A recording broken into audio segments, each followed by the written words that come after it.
1. About 2 years into my previous career, I had gotten tired of working customer service, cashiering, partly because you're constantly being watched and other departments hate on you because you don't know how tough my department is, you have it so easy up here. Physically, yes, mentally, emotionally, working all random shifts, dealing with Karens, knowing item codes, knowing and enforcing company policy, etc. Big no. So there's an opening in the produce department and I jump on it. Being based on seniority, I easily get the job. At first, things are pretty straightforward. I get trained to be the opener of the department. Other than having to be at work at 4 a.m., stack bins of watermelons outside in 100+ degree Fahrenheit heat, and constantly having to lift 50-pound boxes of various awkwardly shaped vegetable boxes. The concepts aren't difficult. Keep the product full and appealing and don't forget to rotate. Then things begin to change. Corporate is tightening the labor budget because sales aren't where they want them. Labor is getting tighter and tighter each week. Naturally, as labor declines, we can't get stock out fast enough, or we run out of time to order sufficiently and sales dip. Round and round it goes. After a while, we go from having a manager, full opener, a mid-shift, between 4 and 8 hours depending on time of the month, sometimes a second half shift, usually a rookie or someone from a different department to help out, and a full closer, 28 to 36 labor hours per day, to having a manager and 2 full closers, 24 labor hours per day, every day, no matter how busy or slow.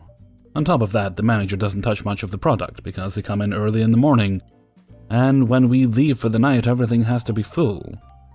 Now, this makes very little sense to me because that means all the fresh product sits out all night, some is refrigerated and watered.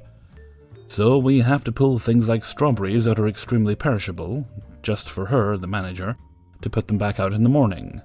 This is a big warehouse-type store that is infamous for its great produce quality. Not Costco or Sam's Club big, but same idea. As time goes on, we fall more and more behind, we are struggling to keep up. Now she is irate because things are not as full as they used to be. "You can't leave until everything is finished," she told us. Every night the displays must be full. The load has to be broken down. We get 6 to 12 pallets of fresh product daily. The back room has to be swept, all the product in the back room condensed, and any extra cleaning or other duties she's assigned that day. Oh, and she loads up all the 6-wheelers we use to bring out product with stuff we don't need, because she never leaves the back room before we get there. So we start out behind. Months of this, I'm racking up so much overtime it's not funny. I'm talking an average of 1 or 2 hours OT per day, 5 days a week. Same for my partner. We almost always work side by side, shift-wise, not literally. But he makes more, and they don't like how expensive he is. The only bright side for me is my partner has seniority by about 15 years, so she blames him for everything. However, she won't tell me directly if I'm doing anything wrong. She'll leave a nasty note for me to find later before she leaves for the day, but that's it. Any sane person would realize that it is not possible to do by ourselves. Doesn't matter. The day after we both put in 11-hour shifts, she scolds us on how could the two of us have put in 22 hours combined and still not get everything done. We explain everything we had to do, but it falls on deaf ears, and I'm starting to become checked out mentally, so she tells us, "You have to leave on time." So every night we're faced with a choice: do we stay and actually finish, or do we leave on time? Doesn't matter, we can't win. If we leave on time, we didn't get everything done. A couple times a supervisor, her boss, came in and saw things not full and she got in trouble. But if we stay, that's overtime, and we all know how triggering that is to management. Eventually I'm expecting my first kid, so I get a second job that complements this one in industry and allows me to service 24-hour locations, meaning I can do it immediately after my shift ends, or after a power nap in the car. I'm pretty exhausted and losing patience after a few more months of this. Backroom produce coolers are awesome places to vent and cool off, by the way. But as I said in my long post, I love a challenge. Careful what you wish for. The results. Eventually, we get a new store manager. While this didn't improve corporate policy, this guy turns out to be the best manager the company had ever seen. Literally won Manager of the Year and got promoted to District Supervisor. He fights corporate on their labor policy and proves that the store is more profitable when he spends more labor to make it more appealing and offer superior customer service. The produce manager got forced to transfer stores because my partner had complained to the union about her unreasonable demands in targeting him with harassment, since she always blamed him. He's also Mexican, legal in case you were wondering, and over 40, so 2 legally protected classes. Years later, I was visiting her new store on a training assignment, and she had also been demoted to customer service, holy irony, where I believe she still is today. Once my kid is born, the new store manager let me take my pay time off, and we all lived happily ever after. Almost. I did get promoted in the customer service department a few months later, but that only led to more stories for another day. 2. I used to work at a drive-up storage facility. We had pretty cheap prices and a few deals, so we got 3 types of people renting. Normal people, business people, homeless/jobless people who try to live out of the storage units and stay in the facility most of the day, rearranging their storage unit, so they had an excuse to stay. Now our story begins with the normal people, unfortunately. Most normal people are normal, as you would think. They're moving, need a place to store stuff. Most of the time they aren't happy with moving, and that makes sense. I try to be patient and kind.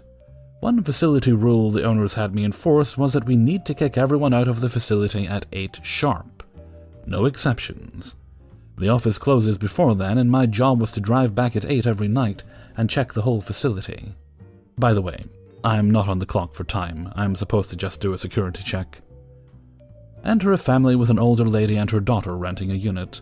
They were easy to work with. I respect elders a lot, so I usually try to be extra friendly to older people. Move-in day. They had a big old truck full of stuff. It looked like a lot of stuff was going to be stacked in the unit.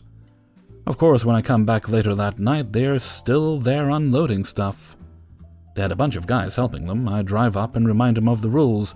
They must be out by 8. But we're almost done. We can get more in. Just need a few minutes.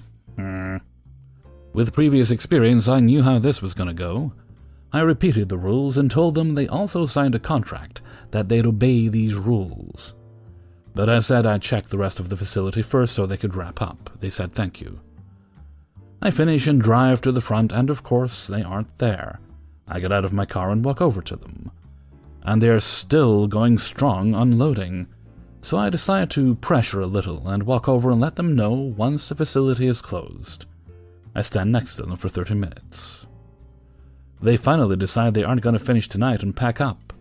50 minutes after the facility closed, and I let them out of the locked gate and went home at 9. Now, my boss caught wind of this. My boss was a real stickler for rules and stuff. He kinda had a notion that people would follow contract rules if they were enforced. But I knew people would just push our limits. My boss told me that we needed to keep the gate locked after closing time, and we can't have people staying late. I didn't want to stay that late either. The next day they came back late. They got there as the office was closing in the evening to continue unloading. I really hoped they got the message the first time, but lo and behold, when I came for the security check, they were unloading what seemed to be a new load.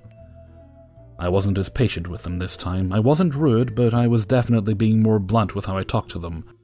I let them know they needed to leave immediately. Okay, we're just finishing up. I'd heard that one before. This time I circled the unit block they were at, and every time I passed them I let them know I was done with the rest of the facility. They seemed to get the picture, but the clock was still ticking, and by the time they closed the unit, and I tailgated their truck out of there, it had already been another 40 minutes past. I was tired of getting lectured by my boss on how we needed to enforce these rules. For some reason he had a mindset that I was letting them stay and being nice. No. The first time I was nice, but I wasn't letting them stay, and I can't physically force these people out. MC time, baby. The third day they were finishing the unloading. While on site, I saw them and went up to them and just gave them a pass-by reminder that they need to wrap up before 8. Later that night, I check and yep, they're still there. I'm getting a bit peeved at this point, so I check the facility quickly, then I decide to drive out. The front gate has a code lock that denies codes after 8:10. Yeah, there was even a grace period. Since they had me let them out every time, they didn't know their code wouldn't work. At least since they didn't seem to know the rules, they definitely didn't read that in bold highlighted in our contract. So as per my boss's order, I left the gate locked and left. I live close by, so I went home, got a snack, watched a couple of shows, then about 9:40 went back to the facility to find them stuck at the gate. They were not happy, but as I let them out, I said to them, "The facility closes at 8 sharp and this gate locks. We aren't always around to let you out, and that's why we post the close times everywhere." A lie, since I checked it every day, but I didn't want them to think they could get away with it anymore. They just angrily left, but I didn't have a problem with them again. I do feel bad for that older lady, but I don't know, they just weren't listening. 3. My company has supervisors fill in for management roles in busy periods, as work experience and cost saving, I guess. We get paid more when we do it, and it does lead to permanent promotions. I'd been at the company 8 years and had fallen into the rhythm of being a supervisor 8 months and a manager for the 4 busier months of the year. For my own personality reasons, I'm a little unprofessional, you may see instances of that below, I hadn't passed the interview for a permanent manager yet, but in terms of experience I had more than most of the actual managers. I just stepped down from a department manager role after a busy period in the defect management department, and I was resigned as a team supervisor for the largest department in headcount. I was bored AF. The supervisors were expected to do some real easy paperwork and be visible to the staff around the shop floor. I reached out to my regional manager Anna, my boss's boss's boss, who I'd worked closely in the last role. I knew she was having issues with my old department and was trying to get in on a better role, not a promotion, just something more interesting, maybe working under the dude doing my old job. I complained to her that I do as much work in 10 hours in my current role as I used to do in the first 45 minutes in the last one, and it gave me a small project to do. It was a little Excel work that leveraged what I knew from running the defect work. It was an hour's work top, so I completed it that day with no issues. My little project highlighted a place where we could make a lot of gains in defect reduction. So Anna sent me an email asking me to increase the scope of the project, and I, politely, pointed out that she should have sent that to my manager James, as it was beyond a small chat and would allocate a fair amount of my time every day. James was a nice enough person, but he was inexperienced and didn't know when or how to be tough, and he was already getting pissed off that I had more experience and more project work than him. He tore me out. Don't disrespect Anna over email.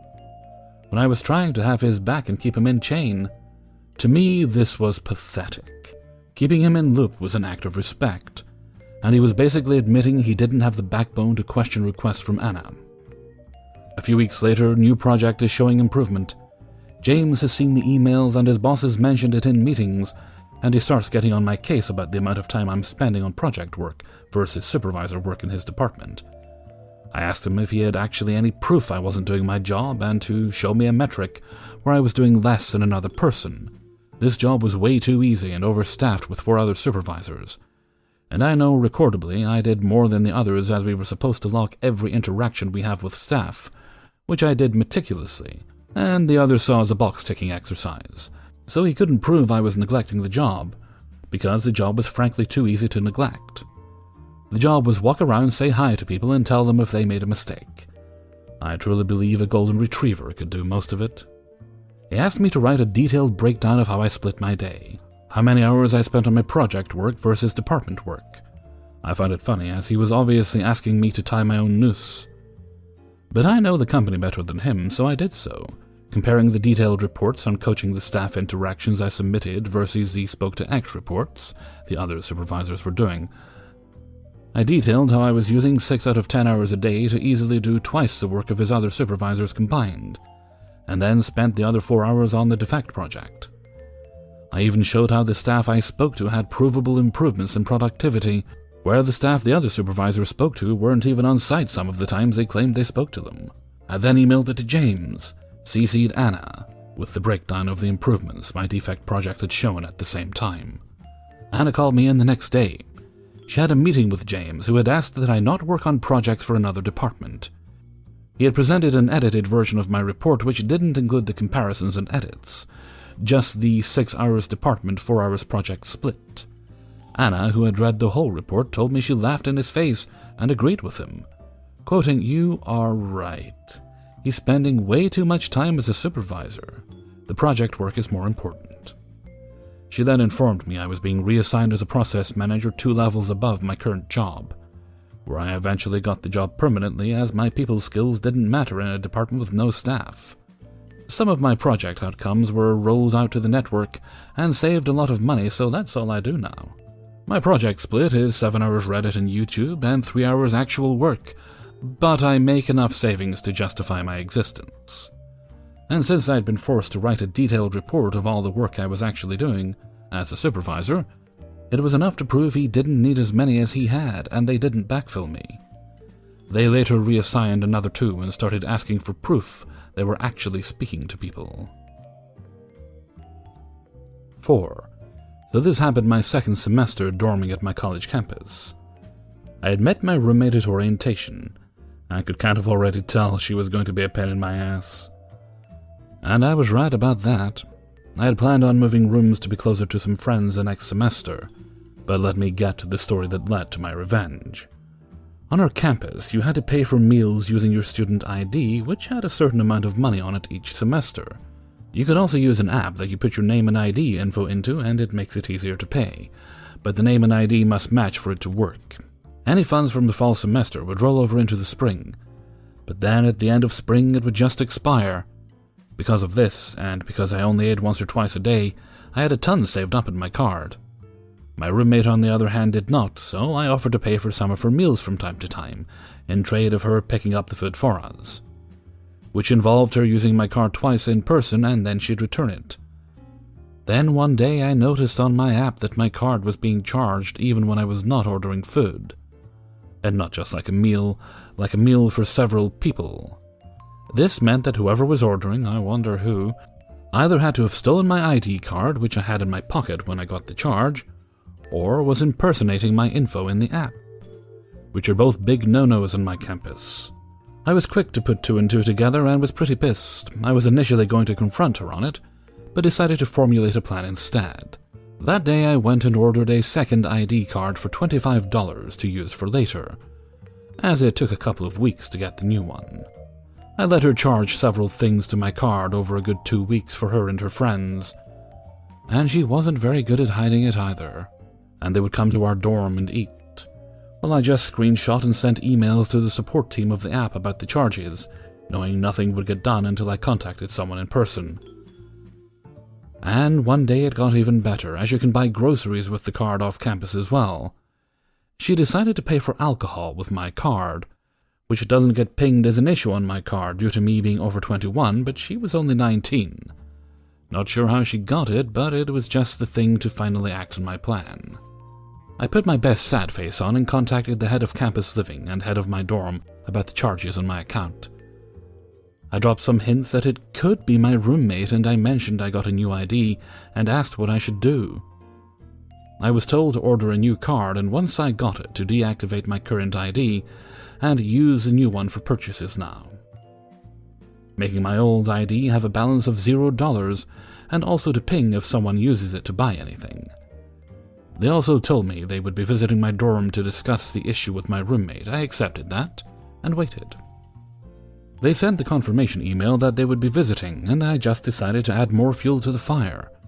My roommate was groaning about not having the funds for food in front of me in our dorm. I told her I really couldn't help her as I was running low on funds, and she just kind of laughed it off and left the room to probably go use my old ID. I deactivated my first card right after she left, and surprise, surprise, she used my info to pay. Except when she tried to pay for her and her friends this time, it was declined and it pinged that my ID was used. Campus security was called and she was escorted back to our dorm. Pretty much perfect timing for our meeting with campus living. She was scared shitless when they came to the dorm to talk and look through her stuff. On her phone, still logged into the app, was my ID information and name. And in her dorm closet was a half-full bottle of cheap vodka, and on my phone was a screenshot of said unauthorized vodka purchase. In the end, she was forced to pay me back all the funds she used in cash, reported for underage drinking, which automatically suspends you from campus living for at least a year, and would have on her record that she performed identity theft. which I also could have her charged for out of school. In the end, I got to have my own dorm for the remainder of that semester, and even part of the semester after, because it wasn't put as an available room for new dormers. I did get all my money back from her parents, who were so embarrassed and apologized profusely. And when she did eventually come back to campus, no one wanted to dorm with her because they knew she had stolen her roommate's ID. I think in the end she rented off campus. 5. So I had been working at a local pizzeria for a few months. At first I loved working there. The manager, the shift manager, and the local boss were amazing people, and were not only very welcoming, but very understanding of the few issues I have that make certain parts of the job harder to do. Originally, I was hired to become assistant manager of the local boss, helping out with the administrative and financial side of the business. I did some improvements on their Excel and helped organize and optimize the computer. Then I was placed in a smaller location of theirs, which is closer to where I live, and put to work as main cashier and phone person. I still did assistant manager duties, but this time from my phone using file sharing with the boss. I had no issues with this, as the boss himself helps out inside the stores regularly too, and the manager of that location was pretty chill as well. All went well. I had some interesting experiences there. Eventually, the true nature of my boss and manager started showing, when at first they started making me do tasks that they know were too hard on my physical issues. I warned them that I was born with a weak spine and underdeveloped ankles, but they still suddenly started making me grab boxes with spare bottles of drink, 5 to 10 liters in a box from the basement, which has a very dangerous staircase. I almost fell down those stairs more than once. My assistant manager achievements started to be ignored and my advice, PR-related advice, cast aside. More and more did I start to notice some minor health code violations and decided to look into it. Then the big kicker came in. I fell sick with a very bad stomach flu. As most of you might know, a stomach flu is very contagious.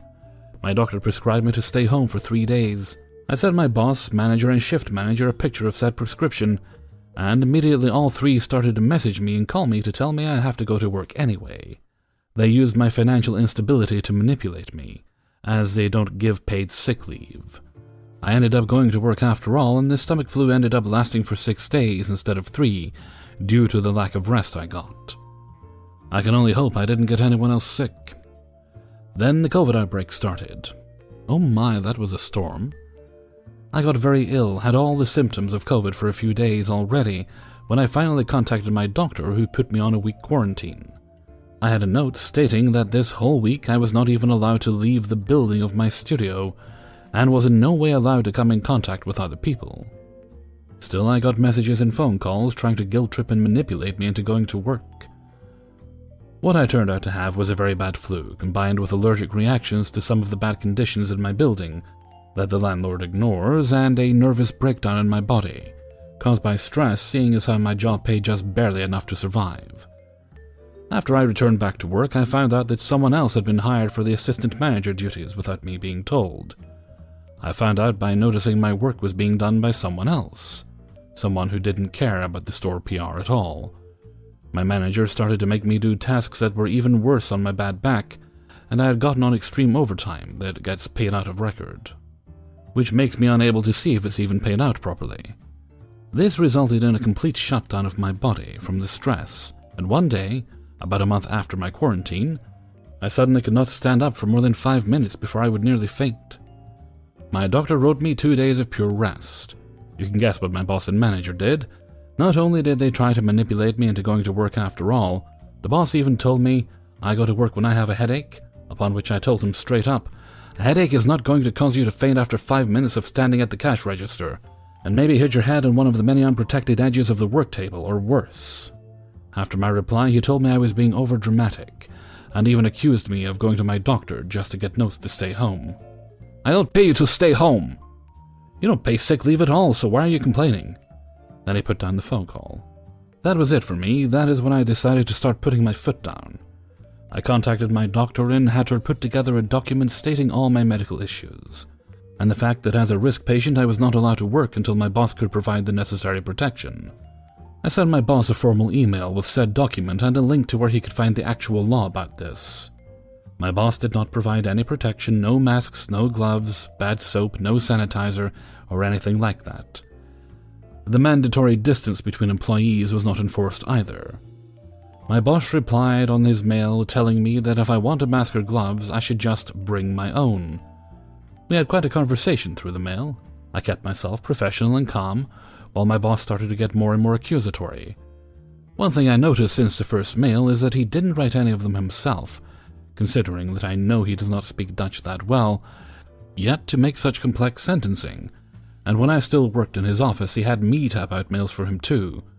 But unlike what I did, the person typing his mails now didn't mention this at the bottom of the mails, which is mandatory. So eventually I told my boss that I quit. I was going to turn in my uniform and not come back to work any longer. Despite having resigned, my boss wrote me up as no call, no show for the rest of the month. Luckily, I still had my doctor's document to prove to the financial support organization that this was not true, or I would be refused part of the support I have now. Now here is where my revenge comes into play. As I said before, I looked into health code violations of the stores, and I had managed to document quite a few things.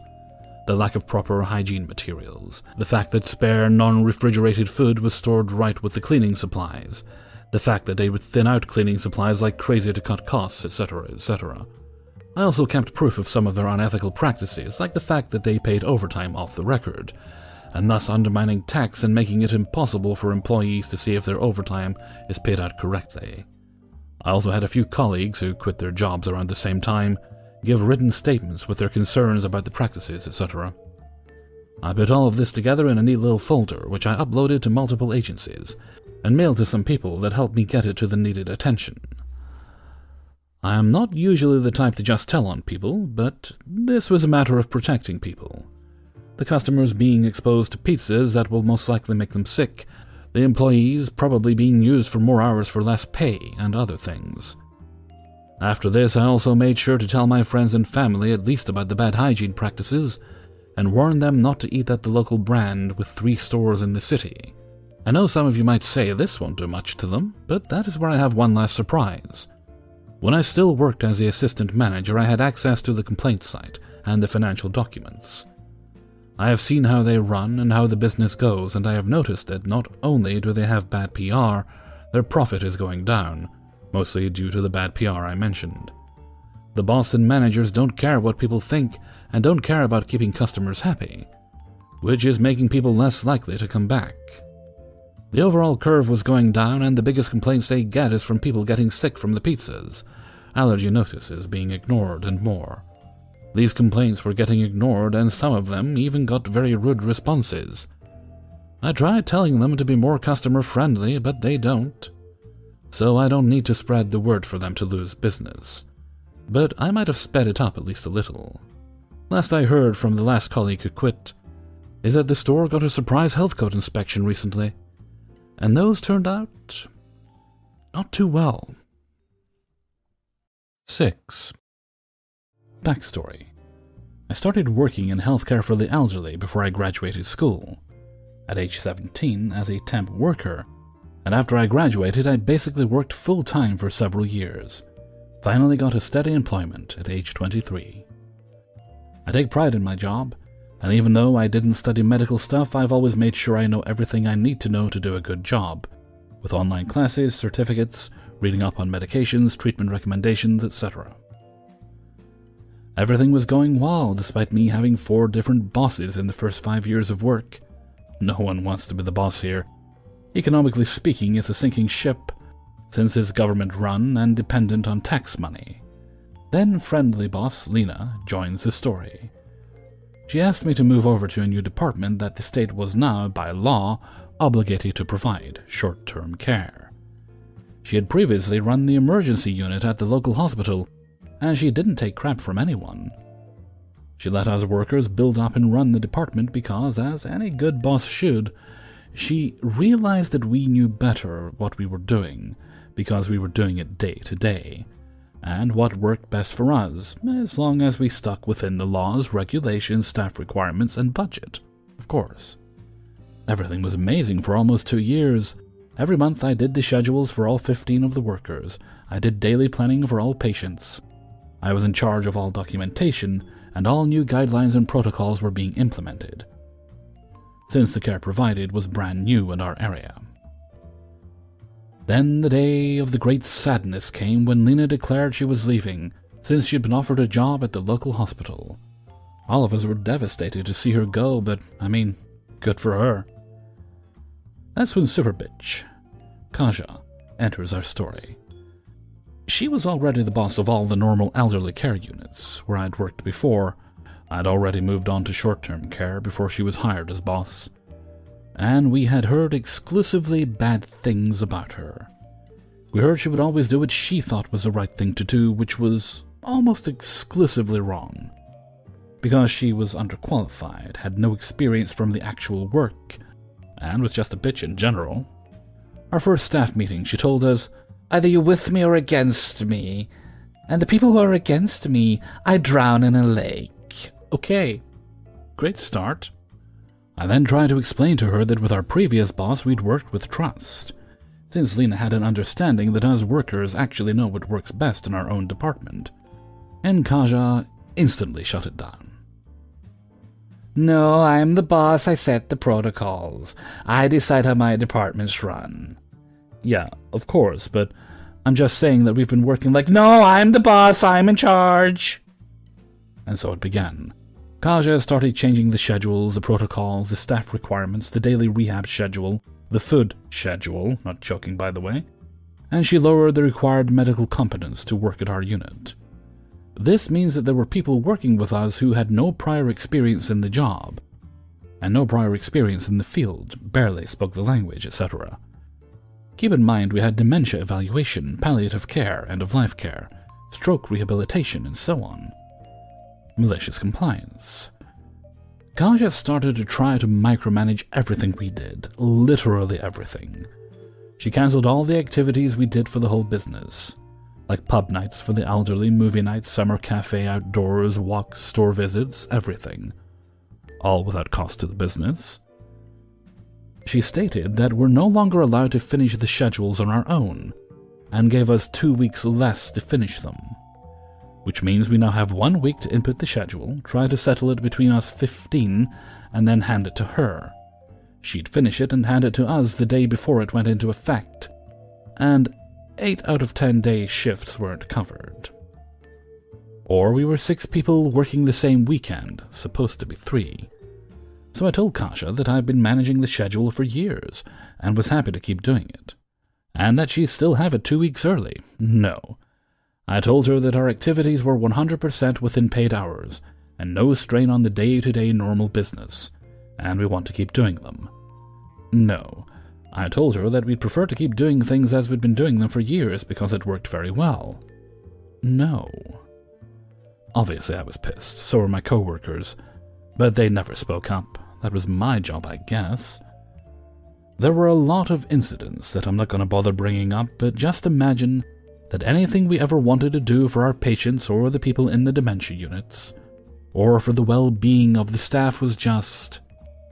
no.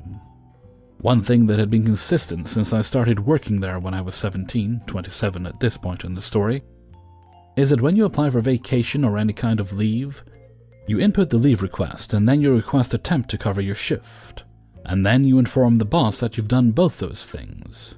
Always been like that. Always. So I did. I requested a day's leave. My mom had a doctor's thing in town a few hours from there. I input the temp request. I walked to the boss's office and informed her. She loses it. Maybe because Kaja's boss was there? I don't know, but she starts yelling, telling me that I'm not allowed to request temps. That's her job. I stand there and I take it like a good employee and say, okay, what happened again? Big surprise for her when the next staff meeting comes around. There suddenly weren't any staff on the actual ward, and a local politician was sat waiting with her mother, who was being committed to my ward that day for over 2 hours. I wonder who made sure they were arriving at that time and that day. I told my boss's boss exactly why there weren't any temps scheduled for the meeting. Kaja got fired. Will make me smile for the rest of my life. 7. After my wife and I got married last year, we decided that we should both get on the same phone plan. We went down to the AT&T store and met with a rep who told us we'd both be on an unlimited plan for $70 a month all in, including taxes and fees. I was very specific about getting the all-in price for the service. It seemed like a decent deal, so we signed up. 2 days later, I log into the website and see that there's already a bill for $139. I call the rep to see what's up, and they tell me that between the activation fees, taxes, and surcharges, the bill was correct. I told them what the salesperson told me, and they basically told me to pound sand. I promptly told them I wanted to cancel the service and wanted the $139 waived. They said they could cancel the service, but could not and would not waive the bill. They also told me if I cancelled immediately, my wife and I would lose our phone numbers, which is true. So I figured since I already have to pay for the month, and I don't want to lose my phone number, I will just get a new carrier and cancel when ready. So I do my research and find Visible, which is excellent, and we make the switch. I call back to AT&T to inform them we have switched carriers and want to cancel the service. I again ask for a refund. The rep informs me that since I've had the service for 4 days that I'm not entitled to a refund. He tells me to read the fine print on the contract, which indeed tells me that I have 3 days to cancel for a full refund. I am now fuming because the first CSR that I talked to on day 2 denied me a refund if I cancelled. I ask for the next level of CSR and they send me to a customer care and retention person. I explain the entire fiasco to him, and how I feel that I've now been lied to twice by AT&T reps, sales rep and first CSR. He's a really cool guy and apologizes and says he'll take care of it, and will completely waive the bill. I'm very thankful, and hang up thinking that this is finally resolved. Fast forward a month, and I get an AT&T bill in the mail saying my payment was not received and is now late. I again pick up the phone and call AT&T. I eventually make my way through 2 CSR reps until I get back to the customer care and retention department. This time I did not have the chill dude, instead I got a very smarmy woman who said that the bill was due and that I'd owe the entire amount. I asked her to please check the CSR notes that the last guy told me he would waive the amount. She put me on a 10-minute silent hold and came back and said she'd escalate the matter to her supervisor. She said I should receive an email by the end of the week with a resolution. 2 weeks go by, no response. I call again. This time I get a very nice lady that is sympathetic. She says she'll waive the bill. She comes back and tells me that she can't do anything because the bill has already been sent to collections. She said not to worry, that she'll send a letter to collections to have them waive the debt. I ask if this will go on my credit report and she says no, and that they'll take care of it. 6 months later, I get a letter in the mail from Sequum Asset Solutions out of Georgia, trying to collect on the $139. I immediately sent him a letter via certified mail demanding that they verify the debt, since it's obviously bad. I hear nothing for 2 months, and then I get an alert that I get a negative mark on my credit. I go in, and sure enough, Sequum has indicated that the amount is in collections. I immediately write letters to all 3 bureaus requesting that they remove the mark. A month goes by, and every single one of the bureaus removes the mark, thank God. Another 3 months go by, and then I get a letter from Sunrise Credit Services in New York, again trying to collect on the debt. This is truly unbelievable because it appears that Sequum couldn't verify it. So instead of apologizing and waiving the debt, they sold it off to another collection agency. I send another certified letter to Sunrise demanding verification. I get nothing in reply. So far, they have not attempted to put a mark on my credit. That's where this part of the story ends. Who knows what will happen next? I could file a lawsuit, but the filing fee alone would be more than the amount owed. Here's the thing, I'm not cash-strapped. I'm blessed enough that I could easily pay the $139 without making a dent in my budget. I have lost 5 times that amount in hours spent on the phone and writing letters. But I am determined to go to the mat with AT&T on principle alone. This brings us to the revenge stage. You see, in addition to my day job as an attorney, I am an elected city councilman in my town. And when I was going over our monthly expenses, I noticed that we were paying AT&T close to $6,000 a month for our phones, internet, and TV services. We're a fairly small town, so it was pretty obvious we were being bent over by these clowns and that we could save a ton of money by switching. I started working with our city manager and IT collector on finding other solutions. We discovered that by switching to various carriers and providers that we could save half. I never would have looked that closely into our telecom expense had AT&T not jerked me around. 2 weeks ago, the resolution to switch was put on our meeting agenda, and the council voted to pass it. We decided to completely cut ties with AT&T. Our city is saving a ton of money, getting better service, and with the money we saved from switching, we were able to hire another part-time animal shelter employee, which we desperately needed. I highly doubt our city would have considered switching if I didn't make such a stink about it. AT&T will end up losing hundreds of thousands over the coming years because of this. Turns out we've actually saved $108,000 per year. 8. I was a supervisor at a movie theater a few years back. I took over a regular non-supervisor shift in concessions, so there was already another supervisor working with me. Me and this supervisor, Adam, were on pretty good terms. We get told by senior manager, Kevin, to fill 2 rolling racks with pre-made trays that we put nachos in. Filling them is simple enough. Unfold trays, place them on aluminium baking sheets so they're ready to be filled, and leave 1 slot empty between sheets. This part is really important because when we put nachos in the trays, we need the space so the chips don't break after we fill them. So Adam and I fill the racks as we normally would and call it good. After this, we roll them in back because we don't need them right now. Adam gets sent home around 2 that day. We were slow as hell, and I take over the stand as supervisor. About 15 minutes later, Kevin calls me in back before I continue. Let's be clear that with many managers, 2 senior managers, several supervisors, and about 60 employees, there is definitely some favoritism going on. Adam was on excellent terms with Kevin, and they talked regularly like they were friends. On a good day, I was on okay terms with Kevin. He didn't hate me, and he was pretty fair with me for the most part. But he wasn't necessarily fond of me either. Our overall professional relationship was pretty rocky. Though I still think he was a good guy. Anyway, not the point. The point is, he calls me in the back to tell me, just me, he made no mention of Adam, that he distinctly told me that he wanted those racks full.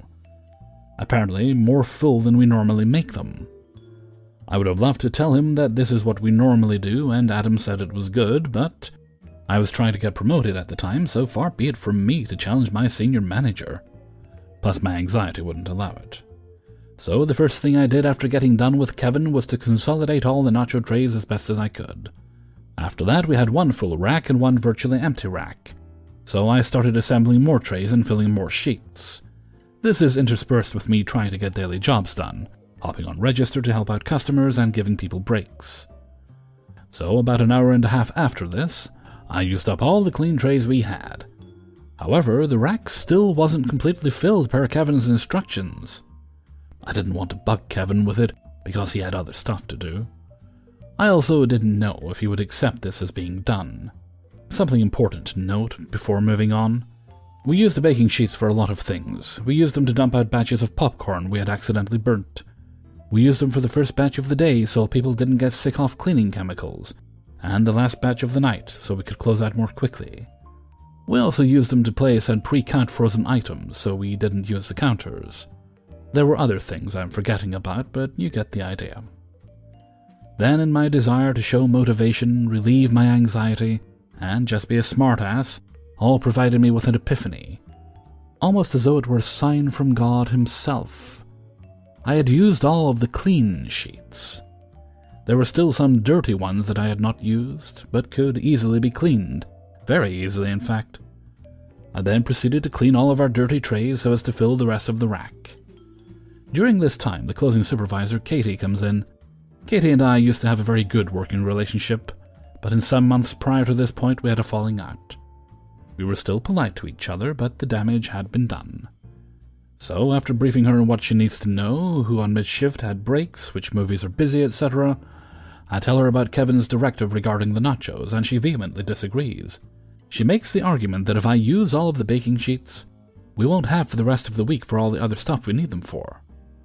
After going back and forth with her for a bit, consulting a third supervisor, and bringing up the fact that Kevin outranks both of us, she says the magic words, "Fine, do what you want, I don't care."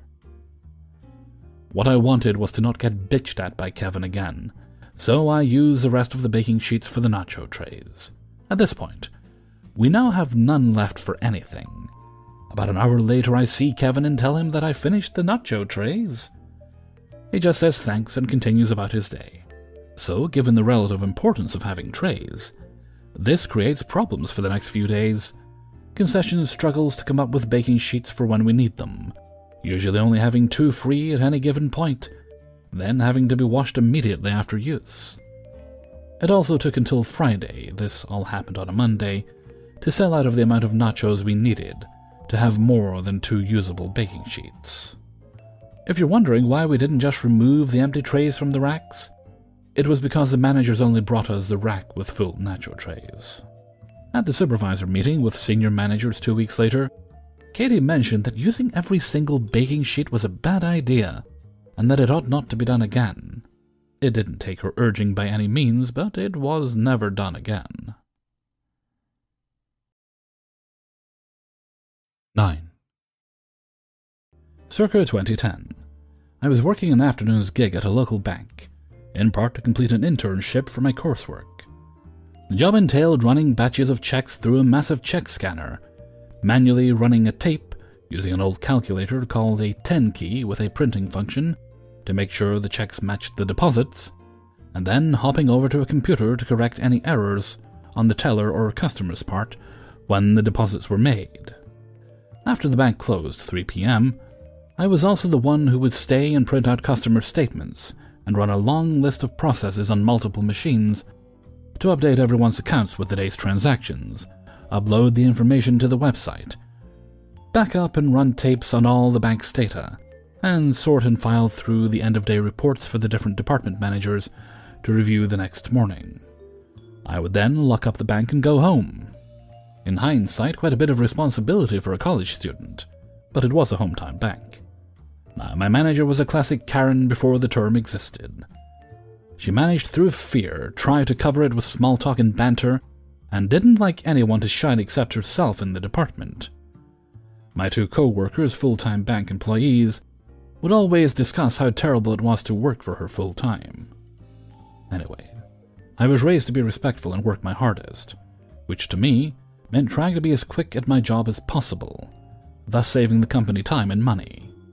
The closing duties I described took anywhere from 1.5 to 4 hours to complete, depending on which batch of statements we're printing and how often the crappy printers jammed.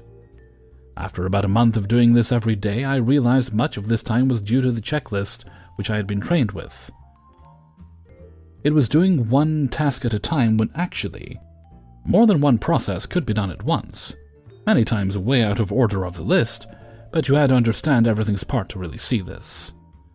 I set about making these efficiencies and brought my time down to half an hour to 2.5 hours after 2 months.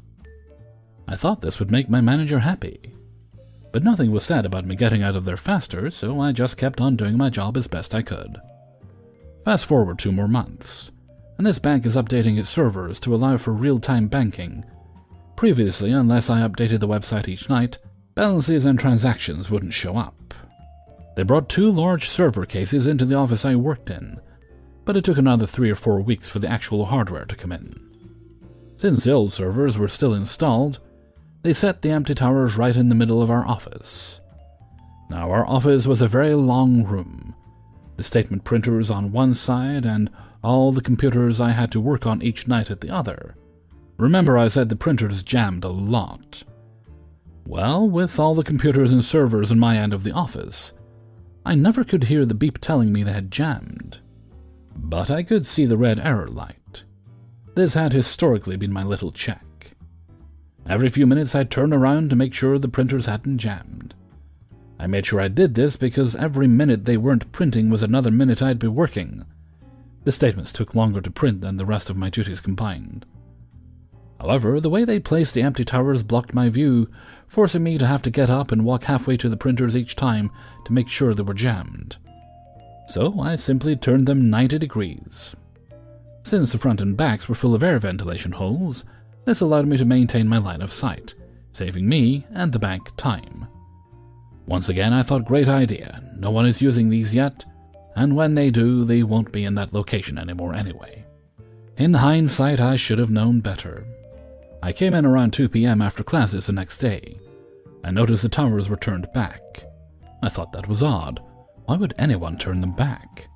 I asked my co-worker and she told me the manager was pissed I had touched them without asking, which, as I've learned later in life, was fair enough, but still an overreaction. I asked had them being turned messed up some workflow I wasn't thinking of, but no. She hadn't even noticed them until about 11 a.m., when another employee mentioned they'd been turned, so her reaction was pure malice for not having been asked. When she saw I had come in, she pulled me aside and asked aggressively why I had touched them, so thinking this was my chance to highlight my efficiencies, told her all I had done in an effort to make the closing routine more efficient. That was evidently the wrong answer. I was instructed to do the checklist exactly how it was laid out with no changes whatsoever, because that's how it was supposed to be. Even though I had been doing it my quicker way for 2 months already with no downsides.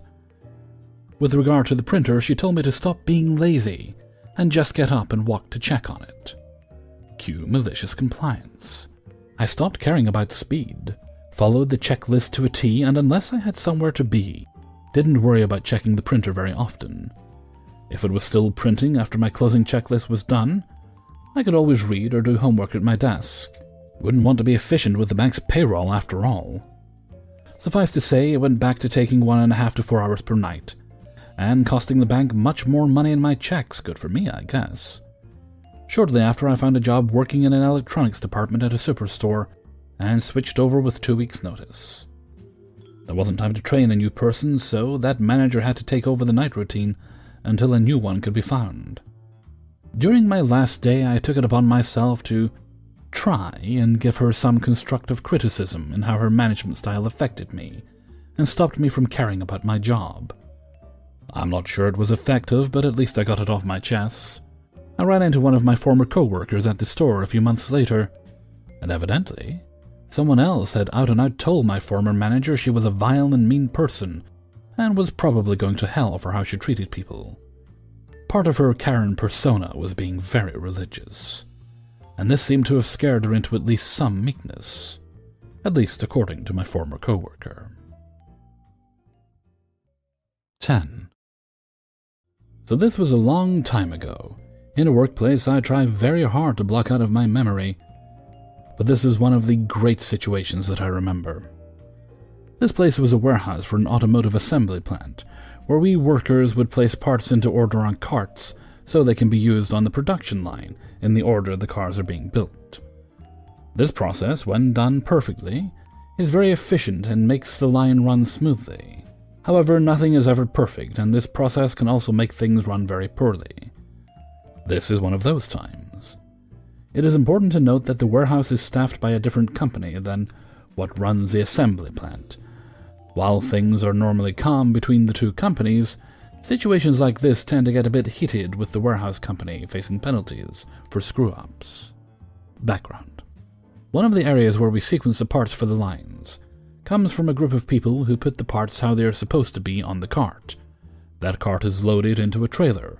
The trailer is brought to the plant, unloaded, and the carts are sent to the line while empty carts are loaded back on the trailer and sent back to our warehouse. This system works pretty well, but there is some room for improvement.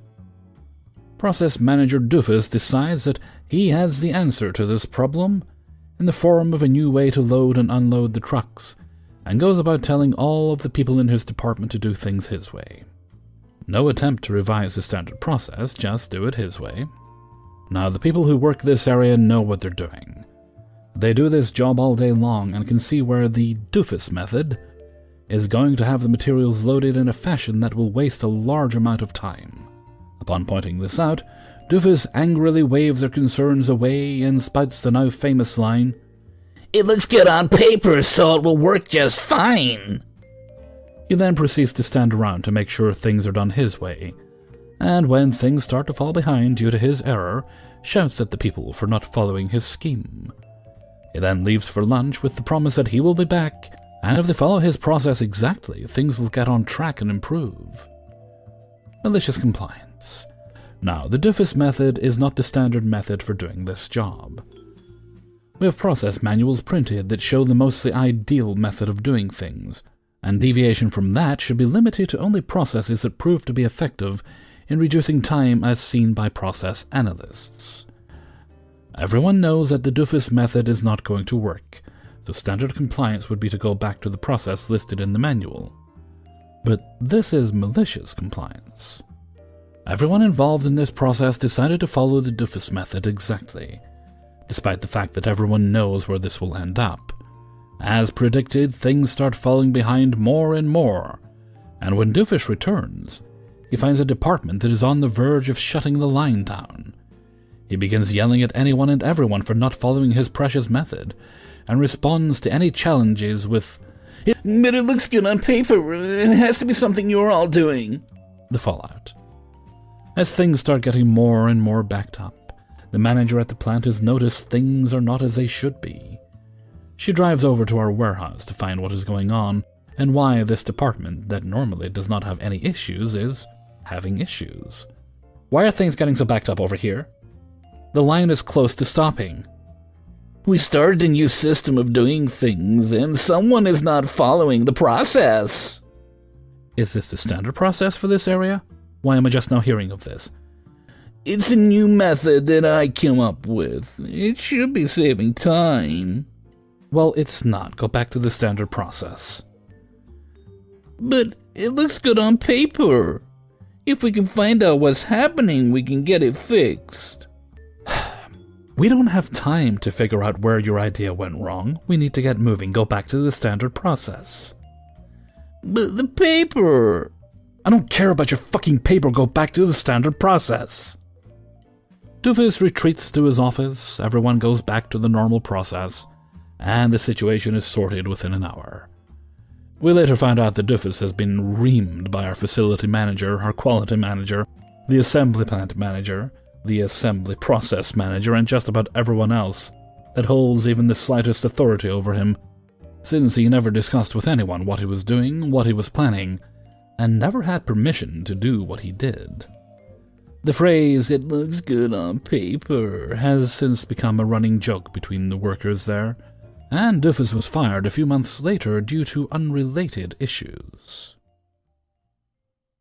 Hey everybody, Hellfreezer here, and thank you very much for listening to the Revenge's Ice Cream Archives, episode 25, and thank you very much to everybody who allowed me to use their stories. You know, sometimes you have those days where you just can't get moving, you're sluggish and you don't want to do anything. Yeah, I'm having one of those months, which will probably be 2 months. Recently started phototherapy to treat my psoriasis again. We'll see how long it lasts this time. And it's always very draining for me when I first start. So I'm just at the point now where I'm starting to be less tired, at least the days after the treatments. And so I'm getting things done. So I've been a busy boy today. Just did a bit of cleaning, had a washing on, and I'm making this week's podcast. That's why I had to skip the previous weeks. Of course, if you're not listening to this week to week, then nothing happened. Don't worry about it. Also, just got a nice email there from Adobe Stock. Adobe. I don't know why I said it that way. And we got an email from Adobe Stock, and they accepted some images of Santas that I submitted to their stock website. And 14 of them, and surprisingly they all got accepted, which was very nice to see. So I'm sure millions of people will buy those, and I'll be a millionaire by Christmas, or something like that. Right, well, I think I've yammered on enough. I've chewed your ear off. I hope you enjoyed the podcast today. I will do my best to get one out next week. I can't see any reason why I shouldn't at the moment.